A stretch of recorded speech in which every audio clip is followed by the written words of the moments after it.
કોઈ પણ સામાન્ય પ્રજા છે એ જ્યારે કોઈ થિયેટરમાં પિક્ચર જોવા જાય કે કોઈ સર્કસ જોવા જાય કે કોઈ પણ નાટક કે કોઈ મોલ કે આવા ગેમ ઝોનમાં જાય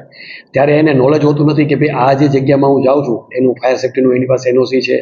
એને બિલ્ડિંગ યુઝ પરમિશન લીધેલી છે કે એને કંઈ લિફ્ટ વાપરું તો લિફ્ટનું કોઈ સેફ્ટીનું સર્ટિફિકેટ લીધેલું છે કે ઇલેક્ટ્રિકલ જે એના સાધનો છે પ્રોપર એના સર્ટિફાઈડ થયેલા છે કે કોઈ સીસીટીવી લગાડ્યા છે કેમ, તો એનાથી અજાણ હોય છે અને નિર્દોષતાથી અંદર વયા જાય છે. અને આનો ફાયદો છે એ સંચાલકો પણ ઘણીવાર લઈ લેતા હોય છે અને એમ ચલાવતા હોય છે. એટલે આ જે હમણાં ડ્રાઈવ આપણે રાખીએ છીએ એના પરથી મને એવો વિચાર આવ્યો કે ભાઈ આવી રીતે એક ડિસ્પ્લે કરાવીએ કે ભાઈ જે સ્પર્શતા મુદ્દા છે કે ફાયર એનઓસી, તો એમાં લખે કે મારું ફાયર એનઓસી આ તરફનું છે, આ તરફનું રિન્યુ છે.